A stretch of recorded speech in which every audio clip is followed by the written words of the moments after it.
Welcome back to our channel. ரீசெண்டாக தெலுங்கில் வெளிவந்திருக்கிற ஒரு சூப்பரான ஒரு ஃபேமிலி காமெடி ட்ராமா மூவி தான் அனகனகா ஒக்கராஜு. இந்த படத்தில் நம்ம நவீன் பாலிஷெட்டியும் மீனாட்சி தான் லிட்டலாக ப்ளே பண்ணியிருப்பாங்க.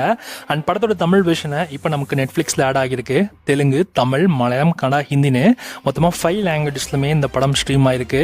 இந்த படத்தோட தமிழ் வெர்ஷன் பார்க்க எப்படி இருக்குன்னு இப்போ நம்ம பார்த்துடலாம். ஸோ இந்த படத்தை தமிழ் டப்பிங்கை பொறுத்த வரைக்கும் தமிழ் டப்பிங் நல்லாவே பண்ணியிருக்காங்க. நல்லா காமெடியாகவே இருந்துச்சு.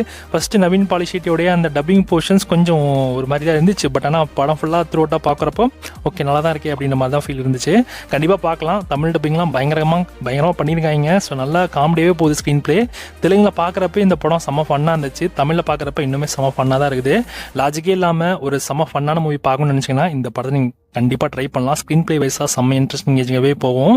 இதோட சிம்பிளான பிளாட்னு எடுத்துக்கிட்டிங்கன்னா, நம்ம ஜமீன்தார் விட்டு பையனாக தான் நம்ம ஹீரோ வருவார். ஆனால் ஹீரோக்கு அந்த அளவுக்கு பெருசாக வசதி கிடையாது. என்னதான் ஒரு பெரிய ஒரு பெரிய ஜமீன்தார் விட்டு பையனாக இருந்தாலும் ஆனால் கையில் சுத்தமாக காசு இருக்காது. எப்படியாச்சும் ரிச்சு கையில் கல்யாணம் பண்ணணும்னு ஒரு நினப்பு இருக்கும். அந்த நினப்பு கடைசியில் அவருக்கு ஏற்ற மாதிரி அந்த ஜோடியை பிடிச்சாரா இல்லையா அப்படின்றது தான் படத்தோட கதையே. இதை இது பற்றி ஃபுல்லாமே அந்த ஃபேமிலி எமோஷன்ஸ், அந்த காமெடி அண்ட் சென்டிமெண்ட்னு ஸோ இந்த மாதிரி நிறைய விஷயங்கள் இந்த படத்தை சுற்றி எடுத்திருப்பாங்க. உண்மையிலே நல்லா இருந்துச்சு.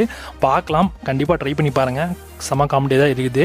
ஸோ தமிழ் டப்பிங்கும் நல்லா பண்ணியிருக்காங்க. ஸோ நவீன் பாலிஷெட்டியோட டப்பிங் போர்ஷன்ஸ் மட்டும் கொஞ்சம் ஓகே அப்படின்ற மாதிரி இருக்குது. ஓகே பாருங்கள். ஸ்க்ரீன் ப்ளேவும் நல்லா இன்ட்ரெஸ்டிங் ஏஜ் தான் போகுது. எங்கேயுமே பெருசாலாம் போர்லாம் அடிக்கல. லாஜிக் மட்டும் பார்த்தீங்கன்னா அப்படியே அவுட் ஆயிருவீங்க. ஆனால் லாஜிக்கை மட்டும் நீங்கள் தவிர்க்கலாம். அண்ட் லாகிங்குமே இந்த படத்தில் பெருசாலாம் எங்கேயுமே தென்படலை. எல்லாமே செம்ம இன்ட்ரெஸ்டிங்காகவும் காமெடியாகவே போச்சு. செம்ம ஃபன்னாக இருந்தது. கண்டிப்பாக ட்ரை பண்ணி பார்க்கலாம். இந்த படத்தை நீங்கள் ஃபேமிலியோட பார்த்து ட்ரை பண்ணுங்கள். கண்டிப்பாக நல்லாயிருக்கும். இந்த படத்தை தமிழ் வெர்ஷன் இப்போ உங்களுக்கு நெட்ஃப்ளிக்ஸில் அவைலபிளாக இருக்குது. ஆனால் இந்த படத்துக்கு SRS ரேட்டிங்ஸ்னா 5க்கு 3.5 கொடுக்கலாம்.